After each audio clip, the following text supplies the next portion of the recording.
Hola, ¿cómo están? Bienvenidos de nuevo a su podcast UXMX Podcast. Otro día, otro episodio, otro invitado. Y el día de hoy estoy muy emocionada porque tenemos por acá a una invitadaza muy especial y que vamos a hablar de uno de mis temas favoritos en el diseño, que es el diseño inclusivo. Y para esto les quiero presentar a Alejandra Bortoni. Hola Ale, ¿cómo estás? Hola, muy bien, gracias. Feliz de estar aquí. No, yo estoy feliz de que estés aquí y justo estaba platicando off the record que no está Iván y que pues sí lo extrañamos porque creo que este episodio le hubiera gustado mucho, pero pues vamos a tratar de sacar toda la carnita que se pueda aprovechando que tenemos a Ale acá sobre el tema, porque además ella tiene una firma de diseño que tiene el enfoque del diseño inclusivo, entonces creo que nos va a poder aportar muchas cosas. Y pues bienvenida Ale, y me gustaría que comenzáramos, eh, que tú nos cuentes qué es lo que estás haciendo ahorita, un poco sobre tu firma de diseño. Claro, encantada. Pues es una firma que, como dices, está enfocada en trabajar con diseño incluyente o inclusivo y pues la fundamos en finales de 2019, más o menos, y pues hemos estado como abordando diversos proyectos con esta metodología. Yo soy diseñadora de profesión, me he dedicado a diferentes ramas del diseño, pero siempre trabajando con diseño centrado en las personas. Y al estudiar una maestría en diseño incluyente por una universidad en Toronto, fue que descubrí este campo, me apasionó, pensé que era muy relevante para el mundo. Entonces, pues tanto mi hermana como yo teníamos esta ilusión de poder dedicarnos a full esto y fundamos la empresa. Regina, mi hermana, ella es diseñadora instruccional, o sea, se ha dedicado siempre a la educación, a diseñar experiencias de aprendizaje, y también descubrimos que había mucho en común de cómo nuestros diseños pues no siempre consideran la diversidad de personas que a lo mejor pudieran beneficiarse de estos resultados, y por eso nació. Y pues ahí vamos creciendo poco a poco, encantadas de poder transmitir este pensamiento a quien quiera embarcarse en la aventura. Claro. Sí, se me hace muy padre que justo tengan este enfoque, porque uno de los problemas realmente del mundo en general, no solo como de hablando de empresas que contratan a diseñadores y que crean productos, es que justo se pierde el foco, ¿no? De quiénes son las personas, para quiénes estamos diseñando. Entonces, ¿cuáles crees tú que serían o cómo podemos transmitirle a los demás? Esta importancia y cuáles son las consecuencias o qué podría pasar si no consideramos incluyentes las cosas que hacemos o que diseñamos, ¿no? En este sentido. Pues bueno, es mucho ahí. En realidad, desde siempre prácticamente, pero Sí. yo se lo atribuyo, perdón, desde más o menos la revolución industrial. Casi todos los sistemas que nos rodean o que somos parte de en el mundo entero han sido como construidos pensando en categorizar y clasificar, y suena raro que me vaya como tan atrás o algo que parece muy ajeno, pero por ese principio la humanidad está muy acostumbrada a justo como crear categorías y grupos, y por lo tanto crear sistemas, construir sistemas, diseñar sistemas ha sido mucho más eficiente hacerlo pensando en una tipología de persona, ¿no? En una categoría en específico. Digo, es naturalmente más fácil, sí, diseñar para la mayoría o quienes cumplen con ciertas características, pero por haber creado sistemas así hoy, nos encontramos con muchísimos problemas porque la humanidad, por muchísimos factores que han influido, cada vez se ve que es más diversa, o sea, se demuestra que es más diversa, que todos somos diferentes, que tenemos diferentes características, necesidades, y poco a poco nos damos cuenta de cómo los sistemas pues no incluyen a esa diversidad, no la consideran y dejan fuera, ¿no? Y ahora hay como consecuencias que empiezan a verse ya, o que a lo mejor a futuro se van a hacer más grandes por tantos avances tecnológicos. Por ejemplo, en el mundo de la inteligencia artificial es donde más creo que latente se ha visto, sobre todo para el diseño, porque es un campo en el que se trabaja con algoritmos, ¿no? Y que si un algoritmo no está considerando ciertas necesidades o cierto perfil, lo va a excluir. Entonces, conforme vamos sustituyendo sistemas, interacciones con tecnología, con inteligencia artificial, con máquinas en general, perdemos un poco de esta habilidad humana de adaptarte a la situación, porque están programadas como están programadas y no tienen la capacidad de adaptarse en caso de que alguien no cumpla con ese algoritmo o con ese perfil predeterminado.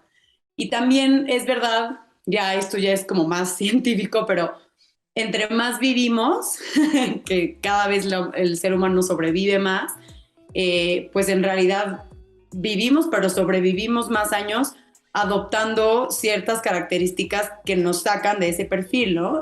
Puede ser una discapacidad tal cual o simplemente, pues sí, algo que ya no nos hace entrar en los perfiles estándares, pero pues seguimos viviendo, seguimos teniendo que acceder y ser parte de los sistemas, y el que haya diseños o sistemas no inclusivos hace que también nos vayan excluyendo y dejando fuera.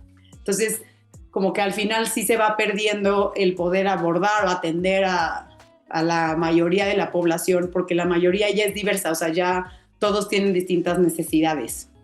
Claro, sí, esto que dices es bien importante porque incluso hay artículos que nos mencionan que hablando de discapacidades, no necesariamente tienes que ser una persona que no tenga un brazo, que no pueda ver, sino hablando como de situaciones más en específico, ¿no? Que es algo que también muchas veces muchos diseñadores no se los cuestionan cuando diseñamos.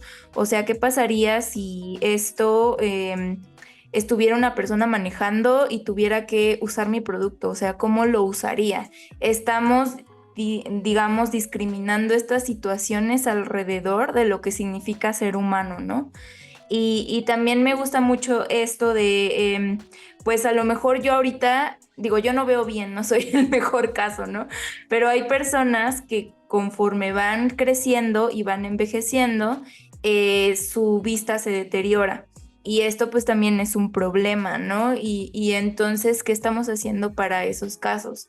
Otra de las cosas que bien mencionas sobre los sistemas y la tecnología es que estamos viviendo en una era pues tecnológica, y esta era tecnológica nos obliga incluso en algunas situaciones a hacer uso de las tecnologías, de los celulares, las computadoras, para vivir en sociedad básicamente.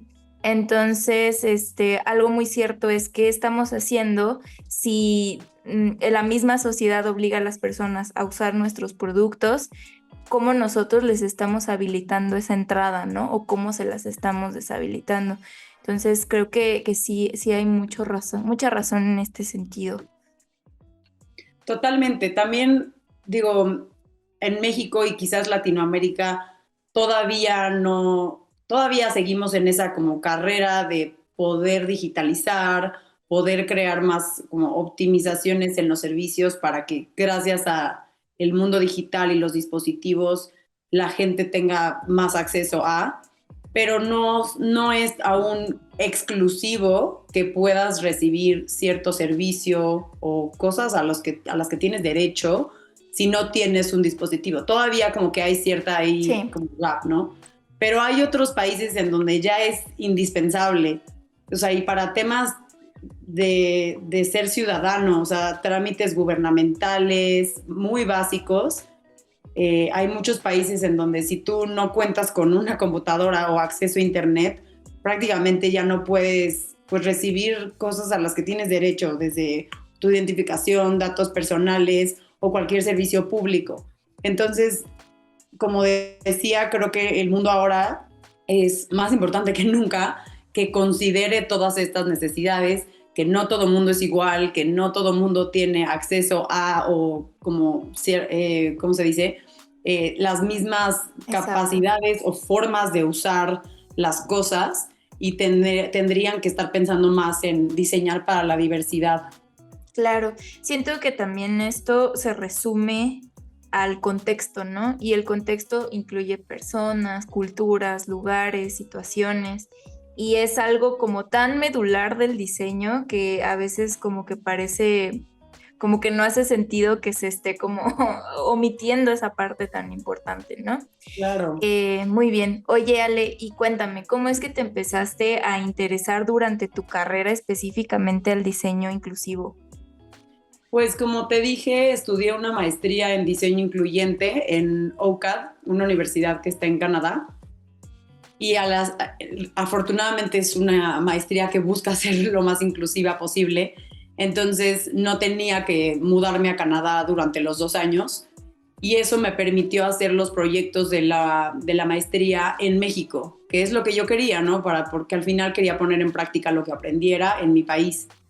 Y al estar empezando a descubrir este mundo, pero sobre todo al hacer proyectos aquí, pues me di cuenta de todo este universo que sí existe y ya lleva mucho tiempo construyéndose alrededor de la discapacidad, de personas que no son atendidas. Y al mismo tiempo vi como este súper enlace y conexión directa del diseño con la práctica de inclusión y me súper enamoré del tema, decidí que eso es lo que yo quería hacer, entonces pues poco a poco fui como viendo de qué manera podría hacerlo real y ayudar a todo este campo del diseño que ha crecido un montón y que ha avanzado un montón y que por fin ya muchas empresas ya entienden su valor, etcétera, pues llevarlo todavía a ese siguiente nivel que parece que es como todavía más especializado, pero en realidad no. Yo lo que principalmente aprendí es que todo el diseño debe ser inclusivo, cualquier tipo de diseño, cualquier tipo de práctica, porque no es diferente, es más bien como un enfoque que te permite atender a cualquier persona, no nada más a ciertos grupos. Y pues eso, o sea, como que me obsesioné, sigo obsesionada, como que transformó mi forma de pensar sobre el diseño y el impacto y todo. Y te decía que pues mi hermana también compartía como esta visión y por eso fundamos Open. Súper. Sí, justo te iba a preguntar esto. Creo que últimamente se habla mucho tanto de accesibilidad como de diseño inclusivo, ¿no? Y como que ahí de repente hay confusiones, como que es lo mismo o cómo es, ¿no? ¿Cuál es la diferencia? ¿Nos podrías contar cuáles son las diferencias entre cada uno? Sí, bueno, hay diversas formas de explicarlo, pero principalmente para mí, cuando hablamos de accesibilidad, estamos pensando como en atributos específicos con los que cumple una cosa, un diseño, lo que quieras, ¿no? Y generalmente para hacer algo accesible se piensa que tiene que cumplir, por lo tanto, con algunos lineamientos de accesibilidad que ya existen. Entonces, y sí existen lineamientos de accesibilidad, o existen para los espacios arquitectónicos, pero también existen para el diseño web, ¿no? De como plataformas. Y existe una serie de parámetros que te permite que ese diseño web o ese edificio, al cumplir con estos requisitos, sea accesible. Y esto hace que sea accesible, pero según estos lineamientos y como para ciertos perfiles que ya están predeterminados.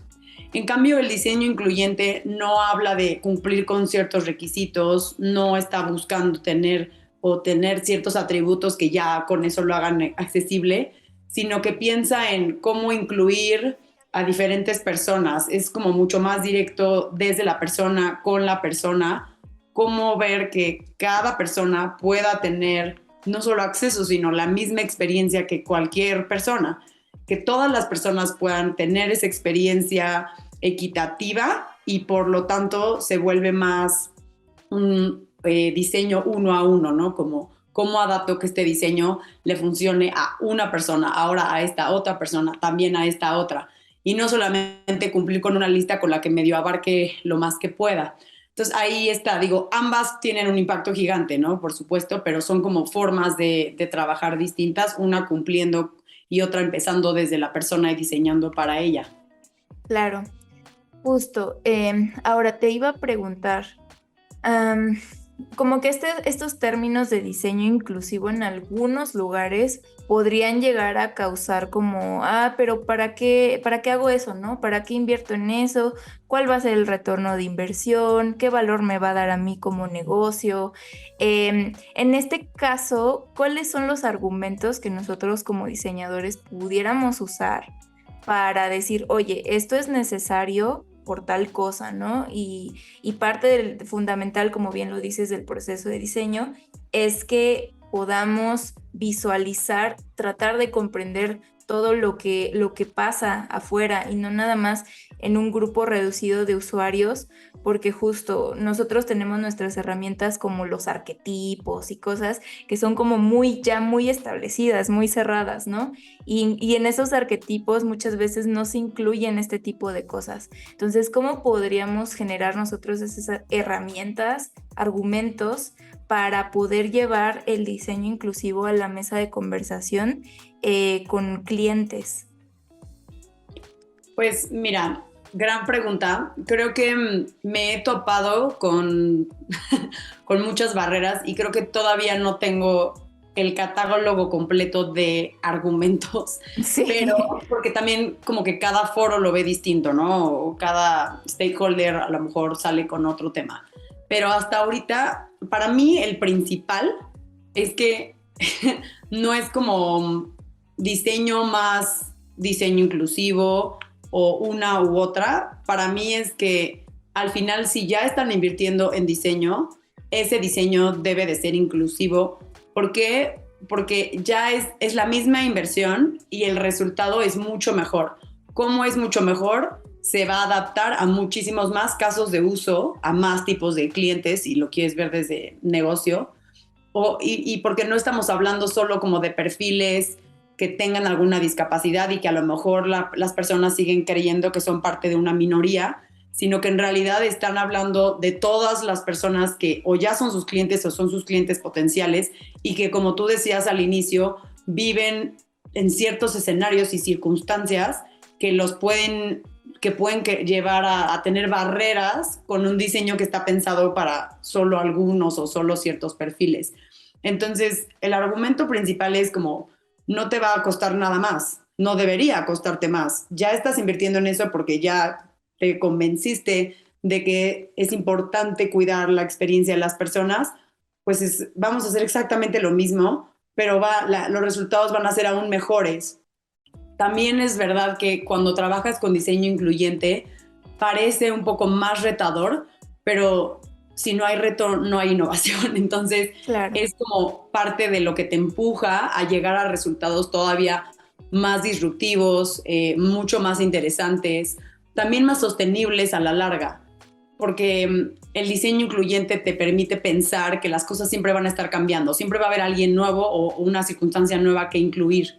Y si tú creas algo que es flexible y se puede ir adaptando y sabe que va a tener que cambiar, es mucho más sostenible. En cambio, si creas algo que va a ser muy difícil de cambiar después, va a tener que cambiar, no va a ser funcionable, no va a ser sustentable, y más como funciona hoy el mundo, ¿no? O sea, todo el tiempo hay nuevas features, nuevas tecnologías, necesitas pensar en que tu resultado sea sostenible. Entonces, ese es otra como un súper beneficio de trabajar con diseño incluyente.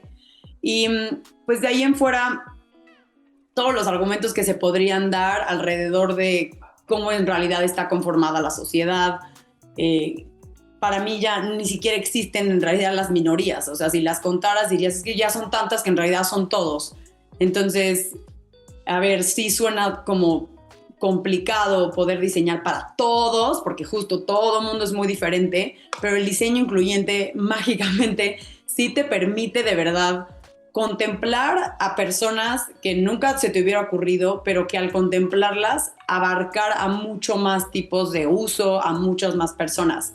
Entonces, ahí sí es como, te digo que tenemos que ir sumando a más y más argumentos como cualquier tipo de impacto social en el que pues, hablas de que tú lo tienes que hacer. O sea, la sociedad es diversa, la sociedad va a estar cambiando, así funciona. Entonces, a lo mejor ahorita tú no le ves ningún beneficio, pero te vas a topar con ello en el futuro. Creo que también esa es la otra, o sea, ya cada vez está más cerca esa confrontación.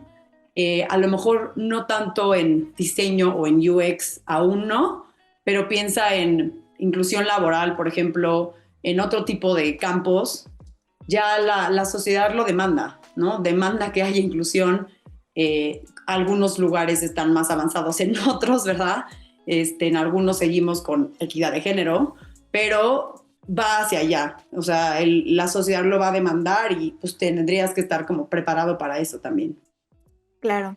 Sí, esto que comentas de los números es muy común, ¿no? Como, pero es que este grupo representa como el 2% de todos, entonces por eso no hay que hacerles caso, ¿no? Y mejor concentrémonos en estos otros que sí representan algo.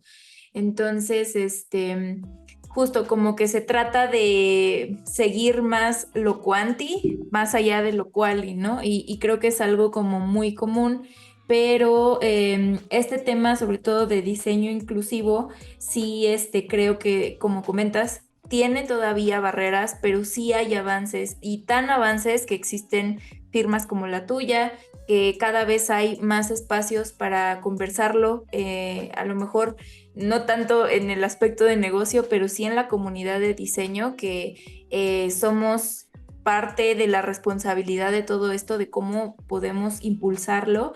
Entonces eso es muy bueno, ¿no? O sea, no todo está perdido, para allá vamos, como dice Ale. Hombre, está empezando. Hay mucha Sí, esperanza. justo, y también esto te iba a comentar, ves que te platicaba de las partes situacionales que podrían hacerte una persona en desventaja o discapacidad, y justo quiero también preguntarte esto de los términos, porque sé que hay términos que de repente pueden parecer discriminatorios y que no se deben usar así, y que también es una parte importante cuando hablamos de estas cosas, ¿no? No sé si exista como justo este glosario, este estándar de cómo debemos dirigirnos hacia ciertas personas, y cómo es que debemos llevar la situación. Claro.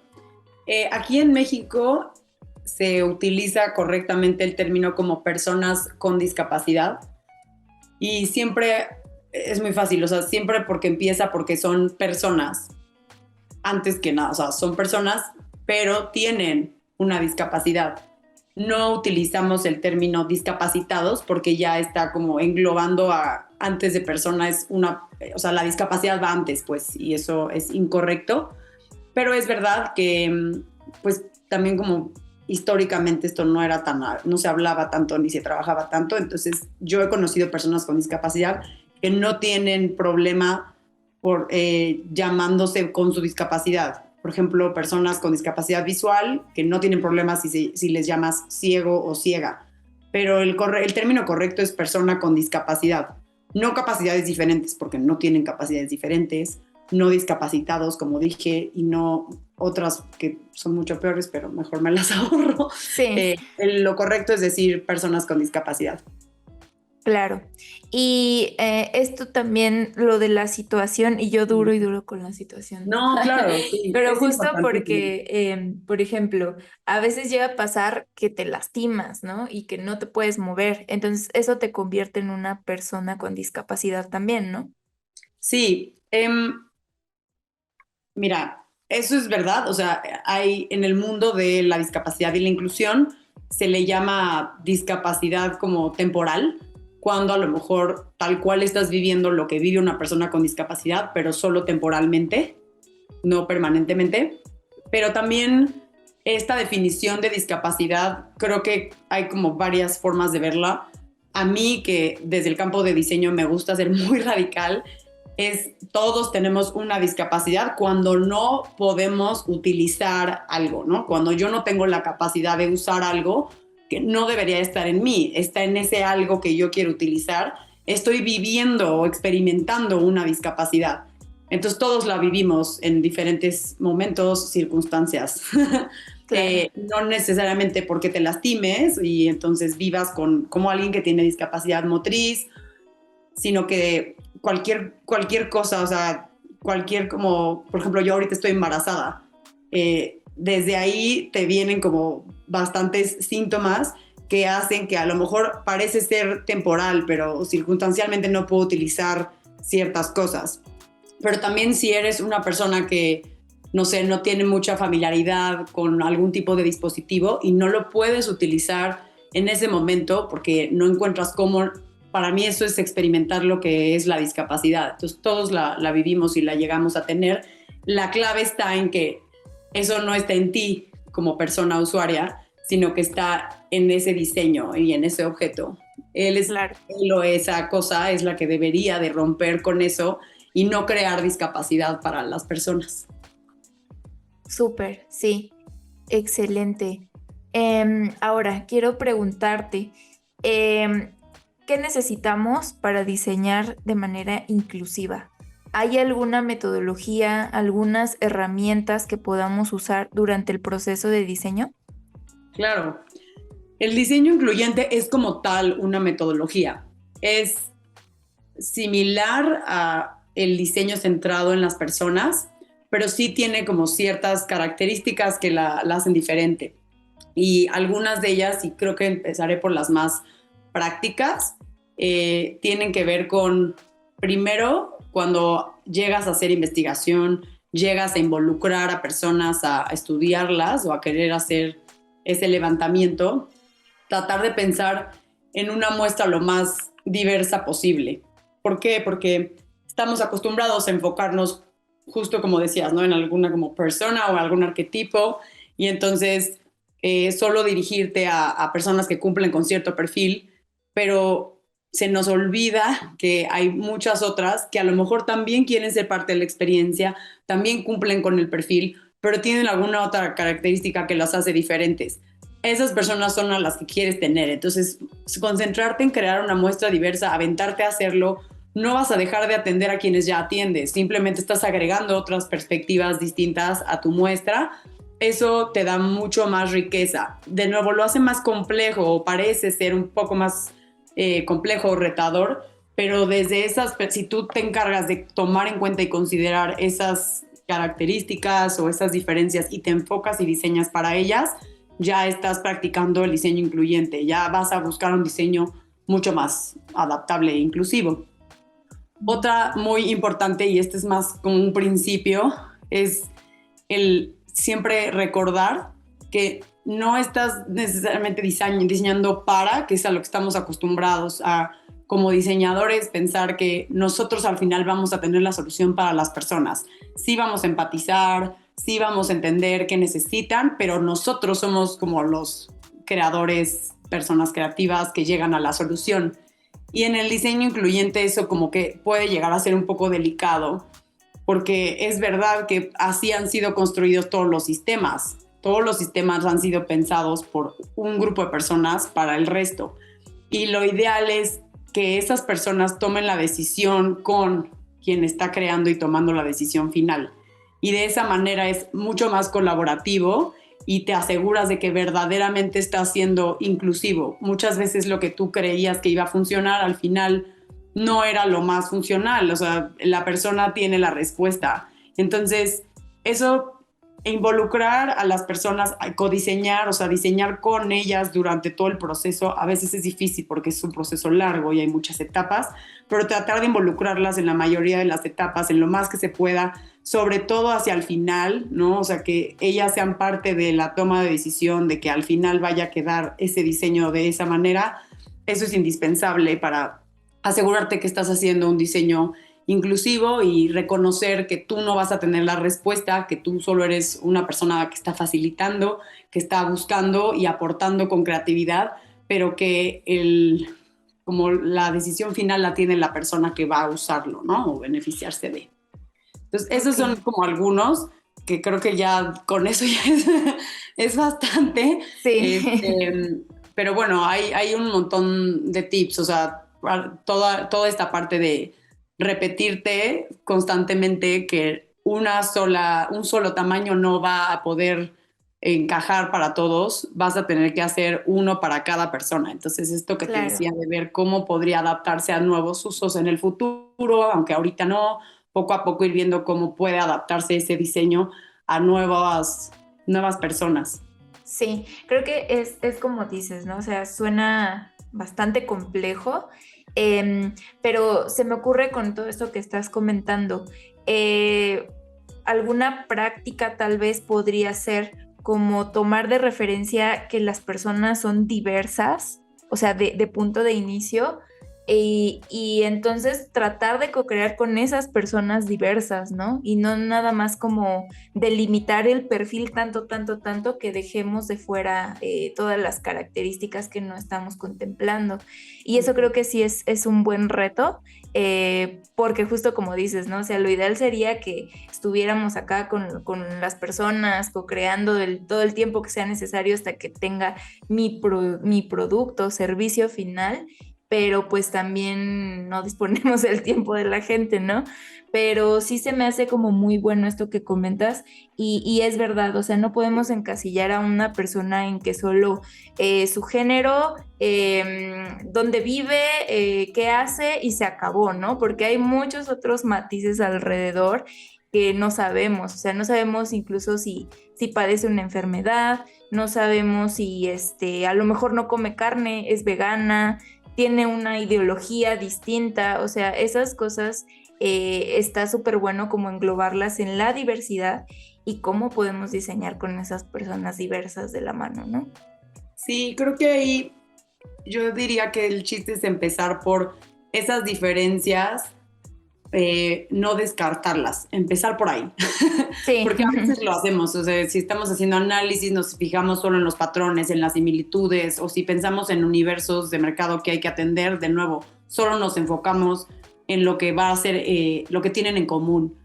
Pero creo que el primer paso sería esas diferencias que lleguen a salir, tomarlas en cuenta, no quererlas descartar, sino decir, a ver, esto está interesante, a ver, traigámoslo y sí considerémoslo, cómo lo incluimos. Y ahí estamos hablando de, pues, una muestra con la que ya estamos trabajando, un grupo de personas con las que ya de por sí estábamos trabajando. Ya hacer diseño incluyente así más extremo, lo ideal es trabajar con quienes más dificultad tienen. Nosotros le llamamos a eso los casos extremos, ¿no? Quienes están a lo mejor más excluidos, quienes actualmente menos acceso, ¿no? Tienen a un producto. Si trabajas con esas personas, ya lo lograste, porque vas sí, a en verdad resolverle a mucho más gente. A todos los que ya habías contemplado se los vas a resolver si te enfocas en quienes más difícil la tienen. Pero sé que eso es todavía pues más avanzado, ¿no? Como es avanzado involucrar gente en todo el proceso, pues es avanzado solo trabajar con cierta población, con ciertas sí. características. O sea, como que eso creo que todavía muchos stakeholders no han llegado allá, pero es a lo que habría que aspirar. Claro. ¿Y ustedes en su proceso de Open hacen Ujú. esto o cómo es que llevan esa metodología? Sí, nosotros justo empezamos por hacer una como evaluación o diagnóstico inicial en el que detectamos quiénes tienen más barreras, quiénes son estos casos extremos. Y importante decir que en la inclusión, en el diseño incluyente sobre todo, sabemos que no se puede diseñar para todos. O sea, hay que Exacto. aceptar que eso no se va a poder. O sea, es Sí, complicado, pero hay que empezar por algo, por un avance, ¿no? Entonces es como un proceso continuo, nunca va a terminar. Entonces, para iniciar, tratamos de detectar en ese momento quiénes más barreras tienen y ellos son el grupo de personas con las que trabajamos a lo largo de y los involucramos en casi todas las fases, prácticamente todas, a lo más que podemos según el proyecto, y con ellas diseñamos. Y a la hora de probar es en donde hemos descubierto que ese es donde la magia sucede. A la hora de evaluar prototipos o ya soluciones, es en donde buscamos incluir a quien a lo mejor el cliente pensaba que era su cliente, su estándar, etcétera. Y ahí es donde vemos que por haber trabajado con este grupo o esta muestra de casos extremos, todo mundo se beneficia mucho más, o sea, resuelve mucho más problemas de los que ni siquiera, o sea, de los que ni habíamos notado. Entonces, sí, generalmente así es como llevamos a cabo, pero te digo que sí es un poco parecido a centrarnos en las personas, en el Claro. sentido de que hacemos esta investigación en conjunto, análisis, ideamos, buscamos soluciones, prototipamos, evaluamos, etcétera. Sí, eso que mencionaste está muy bueno. O sea, nosotros a lo mejor hablando de un testeo de laboratorio, de experimentación, una prueba de usabilidad, muchas veces lo que buscamos es que los usuarios nos digan cosas que nosotros no ni sabíamos ni esperábamos, ¿no? Entonces, creo que en este caso que es con personas que ni imaginábamos todavía, creo que puede resultar mucho más no sé cómo mencionarlo, como benéfico para nosotros Ujú. como diseñadores. Y eso también, pues, está muy bueno.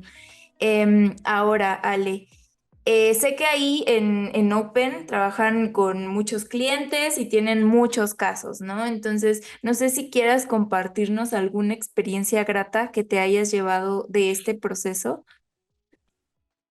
Bueno, muchas, todos los proyectos que hemos hecho, a ver, hasta ahora tampoco son muchísimos, ahí vamos, llevamos un Y par yo de así de, años, ojalá ay, como lleguemos a muchas. tener Y vas a miles de ver que sí, proyectos. vas a ver que sí. Todos hasta ahora, en todos me he llevado una gran sorpresa, todos han sido muy enriquecedores y hemos descubierto muchísimas cosas. Es verdad que han sido diversos, hemos hecho varios que tienen que ver con diseño de plataformas digitales, ¿sí? Y al final también incluimos la parte de accesibilidad web, pero también hemos hecho proyectos como de diseño de producto o de experiencia de servicio. Uno en particular que a mí me gustó mucho porque, no sé, como que fue sorprendente que sí lo pudiéramos hacer, que el cliente estuvo interesado, fue para, fue un como touchpoint telefónico, ¿cómo le llamo? El contact center de una institución financiera que estaban muy conscientes por proyectos previos que habíamos hecho de que en la experiencia de hablar por teléfono para resolver algo, digo, de por sí tenía muchas barreras para cualquier persona y para clientes actuales, pero además dejaba completamente fuera a quienes tienen discapacidad auditiva y también eran clientes. Entonces fue súper interesante descubrir de qué manera podíamos hacer un contact center con toda su complejidad, porque son grandes, tienen todo un IVR de muchas opciones, mensajes pregrabados, secciones donde hay reconocimiento de voz, secciones donde hay una persona ahí al teléfono, cómo poder diseñar todo ese flujo, esa arquitectura de un contact center para hacerla más inclusiva.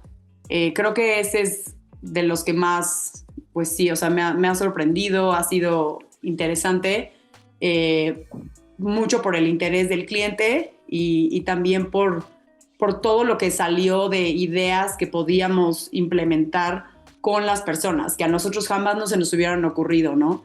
Y a veces soluciones, y no a veces, creo que ya siempre decimos nosotros que al final las soluciones más sencillas, fáciles, que parecen simples, son de las mejores y con mayor impacto. Yo estoy convencida de que es verdad, pero en este caso sí fue súper demostrado.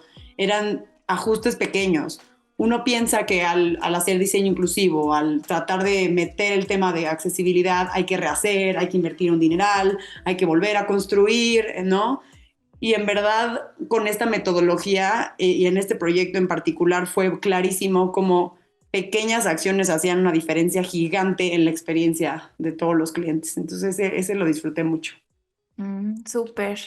Oye, qué interesante, ¿eh? Y seguro sí van a tener más proyectos, estoy segura de eso. Ojalá que sí. Oye, Ale, pues por ahí sé que vas a tener una ponencia en Design Matters, que es un festival de diseño que justo es su primera edición aquí en la Ciudad de México. Y sé que va a estar bastante bueno, pero platícanos, porque creo que por ahí también vas a compartirnos un caso muy, muy interesante. Sí, estoy muy ilusionada. Ojalá que todas las personas que nos vayan porque va a estar muy, muy bueno. Me invitaron y pues la verdad decidí que vamos a presentar Regina y yo. Vamos a hablar de un caso de estudio que personalmente es mi favorito porque fue el primer proyecto que hicimos.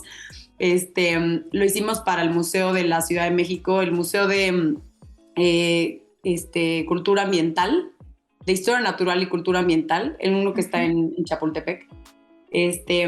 Y este museo, además de que hubo como muchas etapas, los resultados fue poder diseñar una exhibición, puntualmente una exposición que pudiera con ese diseño replicarse en todo lo que estaba expuesto en la sala, que fuera inclusiva. Entonces tiene mucho de diseño interactivo porque es un museo que pues habla de ser interactivo, hay mucho que puedes como hacer con tus distintos sentidos en las exposiciones, y la idea o el reto era ver cómo poderlo hacer más incluyente. Descubrimos que la opción era las exposiciones, hacerlas inclusivas, además de todo lo demás del servicio, y esa exposición, cómo logramos proponer puntualmente cómo tenía que ser, ¿no? Desde el tamaño, el espacio, el color, el botón. Y la verdad es un caso de estudio que estuvo increíble. Descubrimos un montón, al museo le encantó, y pues fue la primera vez que nos enfrentamos con trabajar con un grupo con una discapacidad tan fuerte como es la visual. Trabajamos con un grupo de personas justo que tienen ceguera de diferentes tipos, y diseñamos una exposición para ellas, y fue donde también pudimos ver que ese resultado, esa exposición que pusimos en el museo, en realidad era mejor que la original, que el diorama original, porque más personas interactuaban con ella, les llamaba más la atención, como que pudieron, sí, como inmerse, o sea, ¿cómo se dice?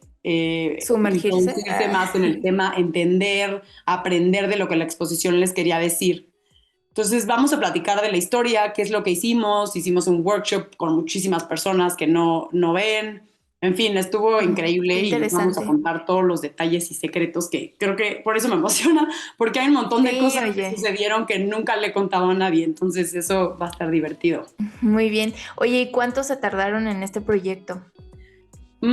Pues no lo hicimos como en tiempo completo, fue como gradual, y Ajá, como dije fueron 2 etapas grandes. La primera fue como en 6 meses, creo, donde llegamos a ese diseño final, pero después continuamos, y también lo platicaremos, con otro tipo de talleres y diseños para otras secciones del museo, y eso ya nos llevó casi un año, o sea, como que fue un trabajo de acompañamiento continuo. súper. Pues ahí lo tienen. Si quieren seguirle la pista a Ale en el Design Matters, este festival va a ser en enero 25 y 26.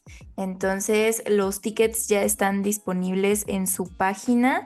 De hecho, se las voy a mandar yo por las vamos a publicar en Instagram, en LinkedIn y nuestro Facebook.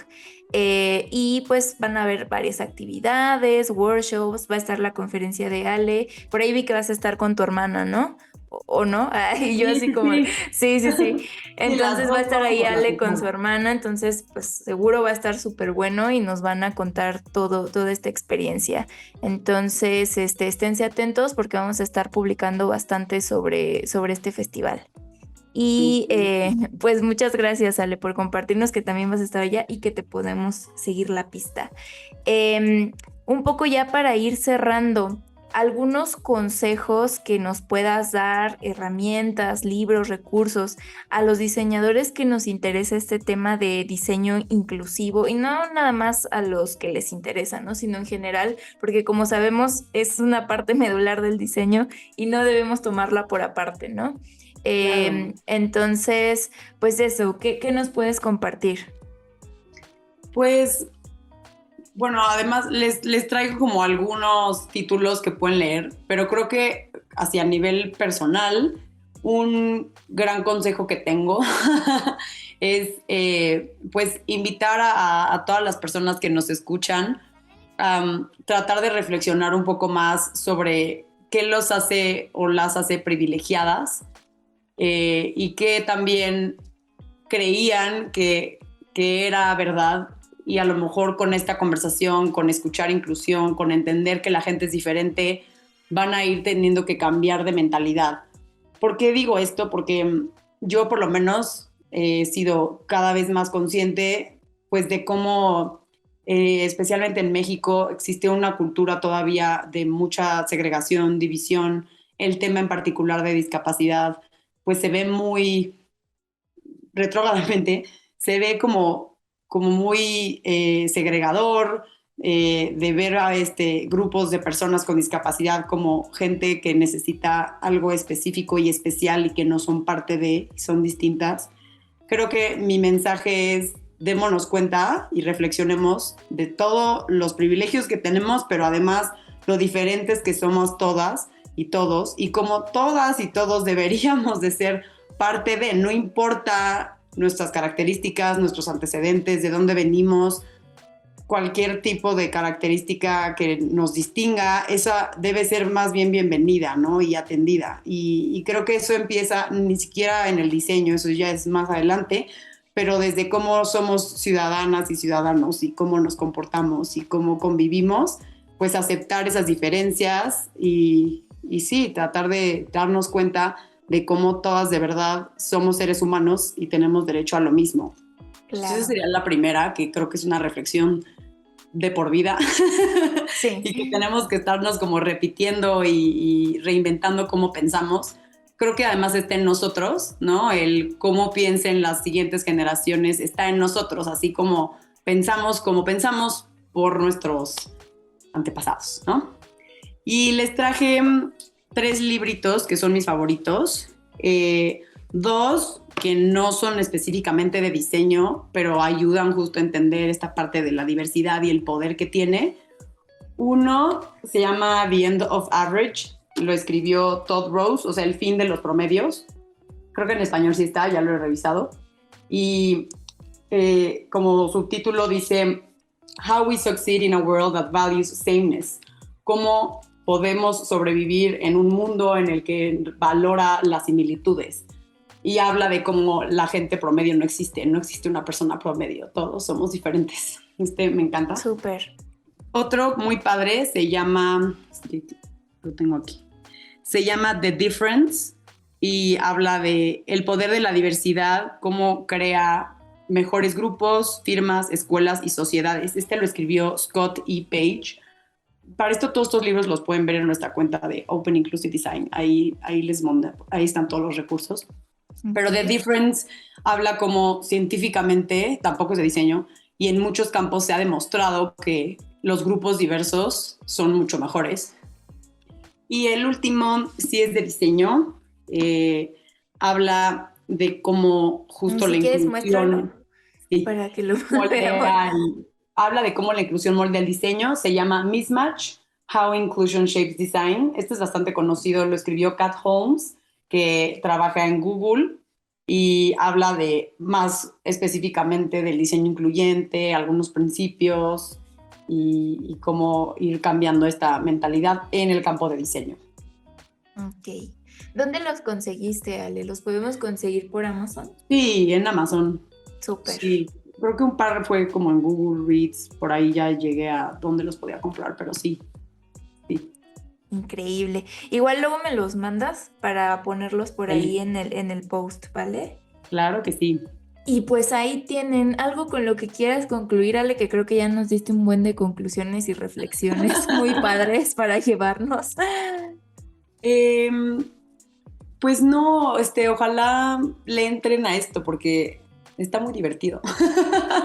Está muy Sí. divertido, es muy transformador y ayuda a sí, salirte de lo que pensabas que era el mundo. Y justo eso, ¿no? Que hay muchos retos todavía alrededor y que creo que el diseño inclusivo es muy retador por todas las barreras que nos has estado comentando. Entonces, pues esto es un llamado a la comunidad de diseño a que nos pongamos manos a la obra. Sí, el poder está en nosotros. Así es. Pues hemos llegado al final del episodio, Ale. Te agradezco mucho, mucho por esta plática. Fue bastante enriquecedora y pues ya saben que le pueden seguir la pista a Ale en LinkedIn. Viene como Alejandra Bortoni también. Y pues sigan su charla en el Design Matters. ¿Qué día vas a estar, Ale? No recuerdo, o sea, voy a estar los 2 días ahí, pero no recuerdo qué día es mi plática. Ok. ¿Cuál de los dos? Pero en la Igual en página cuanto la como que va a tengamos, estar. sí, la página para que puedan ver el line-up es designmatters.mx. Incluso si quieren, ahorita les comparto la pantalla, ya que esto también va a estar en YouTube para que puedan verla. Sí. Bueno, aquí les comparto un vistazo del website. Entren a designmatters.mx y acá en el line-up vamos a poder ver a todos los ponentes que van a estar. Y pues por acá anda Ale y su hermana con la firma Open. Entonces, pues va a estar bastante divertido. Ya están en su fase Early Bird, así que me parece que termina en noviembre. Y pues apresúrense amigos para que podamos tener ahí nuestros tickets listos. Y Y pues eso sería todo de mi parte y muchas gracias a Ale también. Nos vemos en el siguiente episodio. gracias, Bye. Jules. Bye.